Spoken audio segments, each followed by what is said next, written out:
The night Daniel Cole walked into his own house with another woman on his arm, the fire on the stove was already burning too high. The pot hissed, oil popping like tiny warnings in the air. Nancy Cole stood there, calm as still water, holding a wooden spoon. She looked at her husband, looked at the stranger clinging to him, then slowly turned off the gas, as if she already knew everything was about to explode anyway.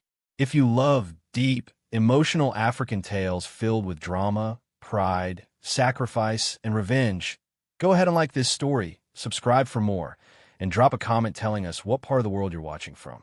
These stories travel far, and they remember where they are loved.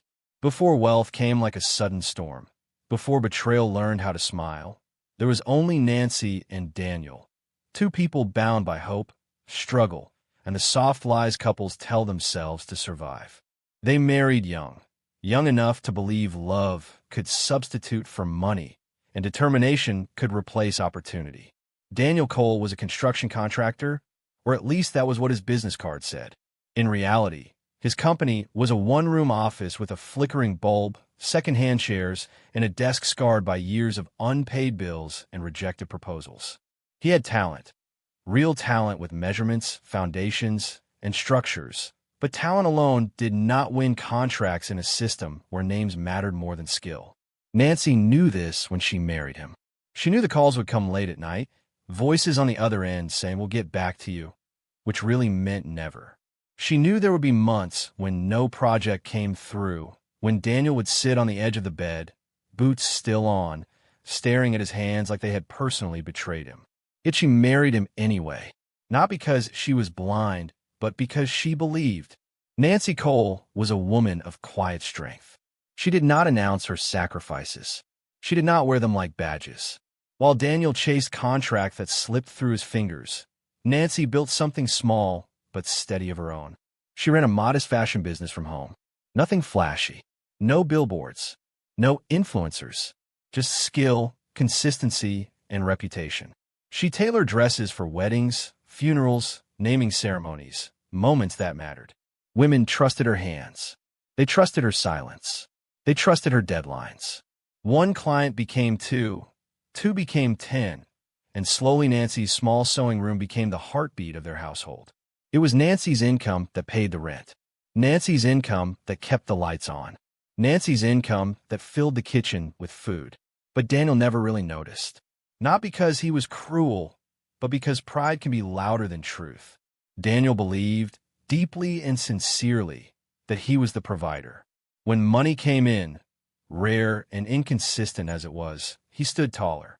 When it didn't, he told himself it was temporary. He never asked Nancy too many questions about her business. In his mind, it was something small, something to keep her busy. Nancy let him believe that. She never corrected him when he said, "Things will change once my big break comes." She never reminded him whose money paid for his fuel, his meals, his pride. She understood something Daniel did not. A man already struggling with failure cannot survive the truth that his wife is holding him up. So she carried the weight quietly. Every morning, Nancy woke before dawn. She prepared Daniel's meals, ironed his shirts, and prayed silently while he slept. Her prayers were never dramatic. She asked only for stability, for peace, for dignity. Daniel, meanwhile, fought the world. He attended meetings where he was underestimated. He submitted proposals that were ignored. He watched less qualified men win projects because they knew the right people or were willing to play dirty games. Each loss carved something sharp into him. At home, he remained affectionate, but distant. A man trapped between love and resentment. He loved Nancy, yes, but he also felt ashamed that he could not give her more. And shame has a way of turning into silence. Nancy noticed the change. She noticed how Daniel spoke less about the future and more about when things finally work out. She noticed how he flinched at bills, how his laughter came slower, thinner. Still, she never complained. Because Nancy believed marriage was not a competition, it was a covering. Some nights, when Daniel slept, she sat alone with her account book, calculating carefully. She saved quietly. She planned quietly. She built quietly. Daniel mistook her silence for dependence. He did not know that the house he slept in stood on Nancy's patience. To the outside world, they looked like a struggling couple riding on the hope of a man's ambition. People spoke encouragingly to Daniel and sympathetically to Nancy. "Your husband will make it one day," they said. "Be patient," they told her. Nancy always smiled. She was patient, not because she had no power, but because she understood timing. Daniel's pride remained intact because Nancy protected it. When friends asked how they were surviving, Daniel spoke confidently about upcoming projects. Nancy nodded along, never exposing the truth that it was her business keeping their lives stitched together. In this way, love became camouflage. But beneath that camouflage, something dangerous was growing. Daniel's hunger for success turned desperate. Each rejection made him feel smaller. Each month of survival funded by Nancy made him feel weaker, though he did not know why. And Nancy, steady, observant Nancy, saw it all. She saw how desperation was slowly replacing integrity in her husband's eyes. She heard the bitterness in his voice when he spoke of connections and shortcuts. She noticed how failure was no longer humbling him, but hardening him. Still, she said nothing, because this was only the beginning. The foundation of the story, the part nobody warns you about, is this: sometimes the person holding everything together is the one everyone overlooks. And sometimes, when pride finally finds its opportunity, it forgets who built the ground it stands on. The turning point did not arrive with thunder or prophecy. It came quietly, like most dangerous things do. Daniel Cole's breakthrough came on a Tuesday afternoon, wrapped in a phone call he almost ignored. His phone buzzed while he sat in his office pretending to work, staring at architectural drawings he could recite from memory, but had no money to bring to life. The walls felt tighter that day. Even the air felt tired of him. When he answered, the voice on the other end spoke with rehearsed confidence. "Mr. Cole, congratulations. Your company has been shortlisted for a government infrastructure project." Daniel straightened immediately. Shortlisted. The word echoed in his chest like a drum. This wasn't a private client. This wasn't a small subcontract. This was government money, the kind that changed names, reputations, bloodlines. He thanked the caller repeatedly, his voice trembling just enough to betray how close he had been to giving up. When the call ended, Daniel sat still for a long time, afraid to move, as if motion might wake him from a dream. That night, he did not tell Nancy. Not yet, because hope is intoxicating, but confirmation is addictive. What Daniel did not tell Nancy, what he never intended to tell her, was how that shortlist came to be. Weeks earlier, when rejection letters had piled higher than his dignity, Daniel had been introduced to a man known only as chairman. No official title, no paper trail, just a fixer who moved through government corridors like smoke. Chairman spoke plainly. "You have the skill," he said, "but skill alone doesn't eat. Are you ready to invest?" Daniel knew what the word meant. Bribe, forgery, ghost companies, things he had once sworn he would never touch. But hunger has a way of rewriting vows. The investment was everything Daniel had left: his savings, borrowed money, even funds quietly taken from accounts Nancy managed but trusted him with. Each transfer felt like a betrayal, but each came with a promise. This will be the last sacrifice. By the time the government contract was officially awarded, Daniel's name stood proudly at the top of the document. A massive construction project, multi-year, multi-million. Daniel Cole, the struggling contractor, had become an overnight success. The day the money hit his account, Daniel stared at the numbers until his eyes burned. He laughed. Then he cried. Then he did something worse. He felt justified. "The system forced me," he told himself. "Everyone does it. This is how things work." And just like that, integrity became optional. He finally told Nancy that evening. Not the truth, never the truth. He told her he had finally caught a break. He said the government had recognized his persistence. He spoke with a confidence that bordered on arrogance, as though the struggle had always been beneath him. Nancy listened quietly. She congratulated him. She hugged him. She thanked God. But something in her spirit tightened. Not because of success, but because of the way Daniel spoke of it. There was no humility in his voice, no gratitude, only triumph. Still, She asked no questions. Daniel interpreted her silence as ignorance. Wealth did not change Daniel slowly. It changed him immediately. Within weeks, the man who once measured fuel down to the last drop began spending like tomorrow was optional. The old car was replaced with a black luxury SUV that smelled like power and new leather. The one-room office became a glass-walled headquarters with assistants who addressed him as Sir and laughed too quickly at his jokes. Daniel Cole started wearing tailored suits, the kind Nancy once stitched for other men. And Nancy noticed something bitterly ironic. He never asked her to make them. Money didn't just pad Daniel's pockets. It inflated his ego. He stopped coming home early. Meetings multiplied. Dinners were business-related. His phone never left his hand, and when Nancy entered the room, conversations ended abruptly. The house changed too. Furniture was replaced. Walls were repainted. But the warmth, the quiet intimacy that once lived there, slowly evaporated. Daniel began speaking to Nancy like she was a memory he had outgrown. He no longer asked her opinion. He no longer shared his fears. He spoke at her, not with her. "Things are different now," he said one evening, loosening his tie without looking at her. "You wouldn't understand the pressure." Nancy swallowed her response. Pressure. The word tasted wrong in her mouth. She had carried pressure for years without applause. She had stitched, saved, prayed, and endured in silence. But Daniel's success had rewritten the narrative in his head. In his new world, he was the hero, and Nancy was just part of the backstory. Luxury crept into his habits. Expensive wine replaced shared meals. Exclusive clubs replaced evenings at home. And then, quietly, another woman replaced emotional loyalty. Her name was Lydia Moore. She entered Daniel's life the way temptation often does, effortlessly. Lydia admired him openly. She laughed loudly. She called him successful with a hunger that fed his wounded pride. Where Nancy had been steady, Lydia was sparkling. Where Nancy had known his worst seasons, Lydia only knew his shine. Daniel began to believe he deserved this new version of life. Deserved the attention. Deserved the excess. Deserved to be admired without being reminded of where he came from. Nancy felt the distance growing like a shadow she couldn't outrun. Daniel became impatient with her routines.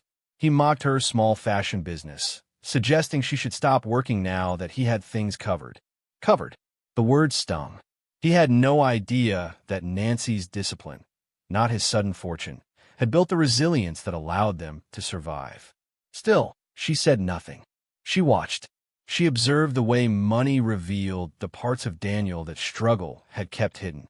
She noticed how success did not heal his insecurity, it amplified it. Daniel began arriving home smelling of unfamiliar perfume. His excuses grew sloppy. His affection felt forced. And with every expensive gift he bought himself, he gave Nancy less of what she actually needed: respect.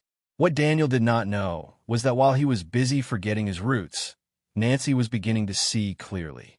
Not with anger, with understanding. Because success had finally shown her the truth. The man she married was not broken by poverty. He was merely delayed by it.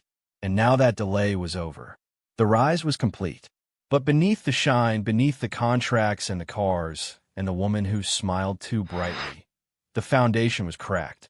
And foundations, when built on lies, always remember the truth. The truth did not confront Nancy with noise or drama. It slipped into her life quietly, like a thief who already knew the house. Nancy discovered the fraud on a Sunday afternoon, the kind of afternoon meant for rest. Daniel was away, another business trip, another city, another excuse that no longer bothered to sound convincing. The house was unusually quiet, the silence broken only by the hum of the refrigerator and the software of Nancy's sewing machine. She had gone into Daniel's study looking for a stapler. That was all. A stapler. What she found instead was a folder, thick, cream-colored, improperly hidden in a drawer that had been closed in haste. It wasn't locked. It wasn't buried. It was simply assumed safe. Assumed safe because Daniel no longer believed Nancy paid attention. Inside were documents that did not belong together. Company registrations with mismatched dates. Payment schedules that skipped official channels. Signatures that looked rushed, duplicated, or oddly familiar. And then bank statements. Large deposits. Too large. Too sudden. Nancy sat down slowly, as if her legs had forgotten how to hold her. She did not panic. She did not cry. She read. Years of managing her own business had sharpened her eye. She understood numbers. She understood patterns. And what she saw was not success, it was exposure. The contract Daniel bragged about was real, but the path to it was rotten. Fake subcontractors, inflated costs, ghost companies with addresses that led nowhere. And buried deep within the paperwork, like a confession that thought it was invisible, was the name chairman. Nancy leaned back in the chair and closed her eyes. So this was it. This was the miracle.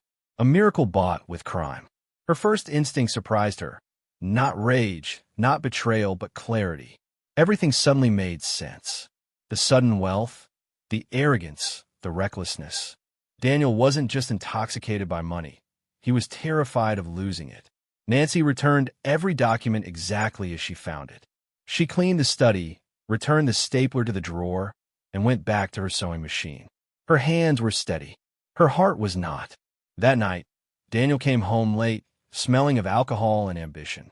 He talked loudly about progress, about expansion, about how people now respected him. Nancy listened like she always did, her face calm, her voice neutral. She did not confront him, because Nancy understood something Daniel never would. Truth is most powerful when it waits. From that day on, Nancy became a quiet observer. She watched how Daniel moved, who he called, how often he checked his accounts. She noticed the fear hiding beneath his confidence, the way he jumped at unknown numbers, the way his laughter came too fast. She watched Lydia's name appear more frequently on his phone. She watched Daniel stop pretending. And as she watched, she planned. Not revenge fueled by emotion, but justice guided by timing. Nancy did not rush. She knew men like Daniel always believed they were untouchable until the moment they weren't. The night Daniel brought Lydia home, Nancy had already sensed it coming.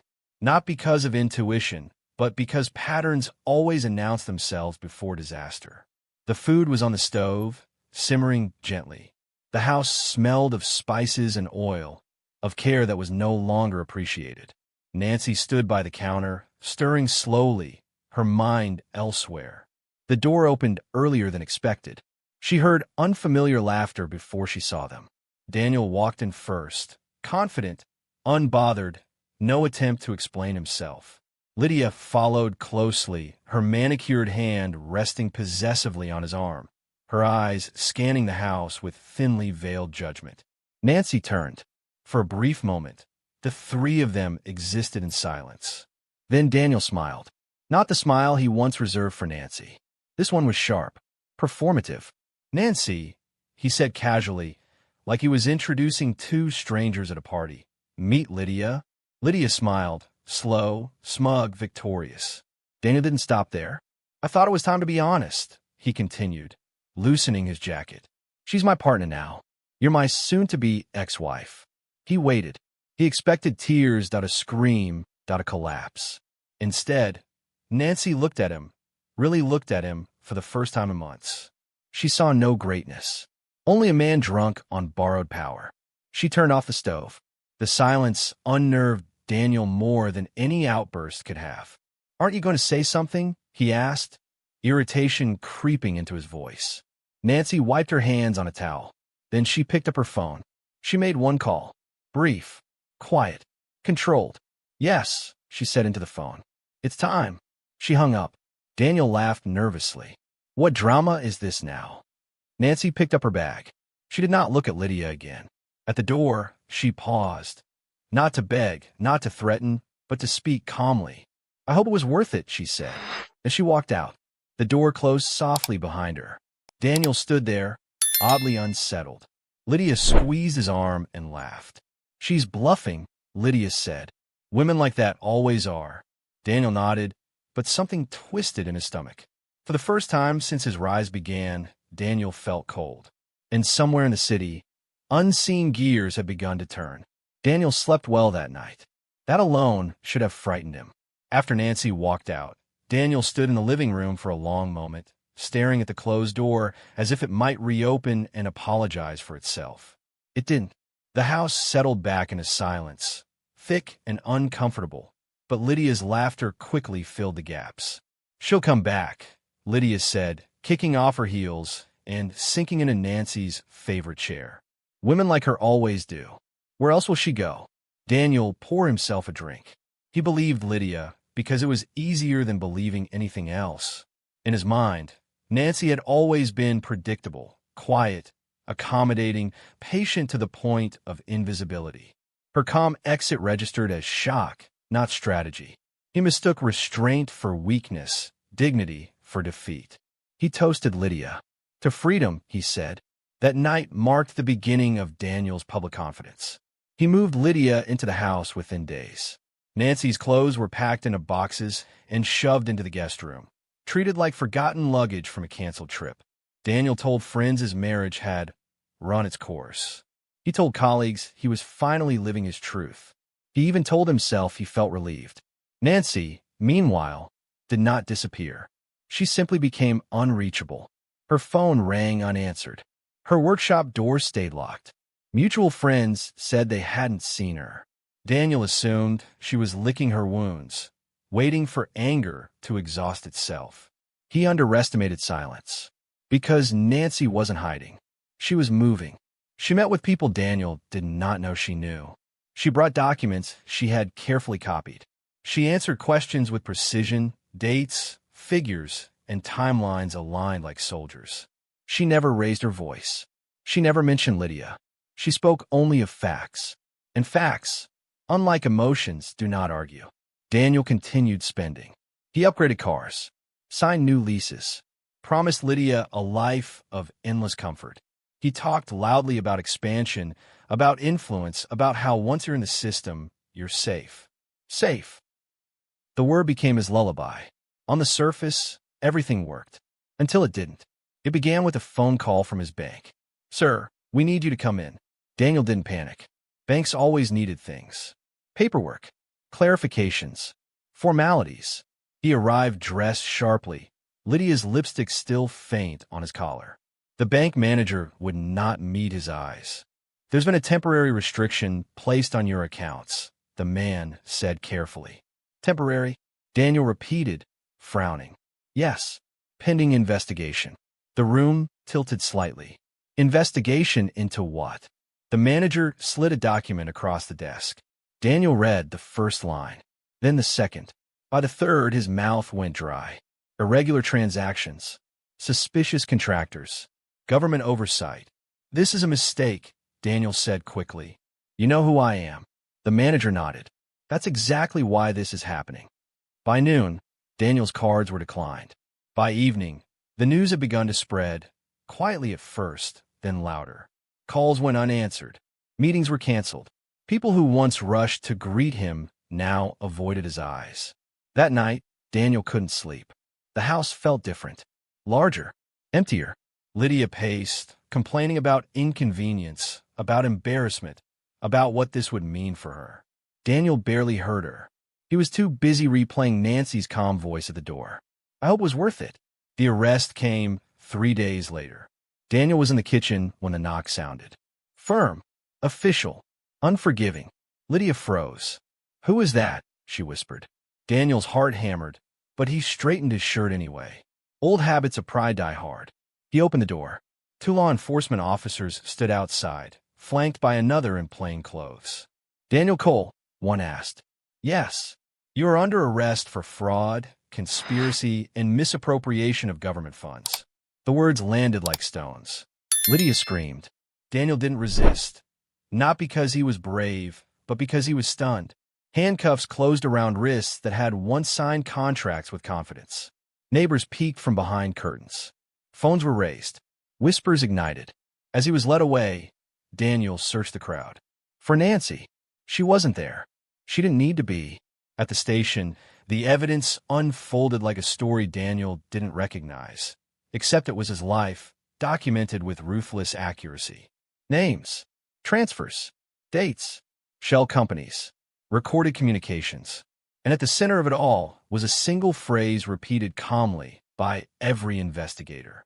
Your wife reported the findings. Wife. The word hit harder than the charges. Nancy, Daniel croaked. She wouldn't. But she had. Not with tears. Not with shouting. With proof. By the time Daniel was processed, Lydia was gone. She didn't answer calls. Didn't collect her things. Didn't leave a note. The woman who had laughed at Nancy's silence vanished at the first sound of consequences. Daniel sat alone in a holding cell that smelled of metal and regret. For the first time in years, there was no money to protect him. No influence to shield him. No one to admire him. Only the truth he thought he had buried. And somewhere beyond those walls, Nancy was breathing freely for the first time in a long while, knowing that patience had done what anger never could. The investigation was only beginning, and Daniel Cole's descent had just started. Daniel Cole learned very quickly how fast loyalty evaporates when comfort disappears. The morning after Daniel's arrest, Lydia Moore did not visit. At first, he told himself it was logistics. Shock. Fear. Surely she would come once things settled. By the second day, Daniel began calling. No answer. By the third, he understood. Lydia had vanished as completely as she had appeared. The phone numbers no longer connected. Her social media accounts were wiped clean of any trace of him. Even the clothes she had left in the house were collected by someone else. Quietly, efficiently, without drama. Just like that, Daniel was alone. The court proceedings moved swiftly. Unlike street crimes that dragged on for years, white-collar crimes left clear footprints. Paper did not forget. Numbers did not lie. And Nancy had brought everything. Not fragments. Everything. The prosecution laid out the story piece by piece. The shell companies, the inflated invoices, the bribes funneled through intermediaries, the fraudulent approvals that turned public funds into private luxury. Daniel listened as his own life was dismantled in public. His lawyers tried to negotiate. They tried to soften the narrative, painting him as a small man caught in a big corrupt system. But the evidence was too clean, too deliberate. And Nancy? Nancy never appeared in court. She didn't need to. Her testimony was written in documents, timestamps, and transactions that spoke louder than any tears ever could. When the judge finally spoke, the courtroom was silent.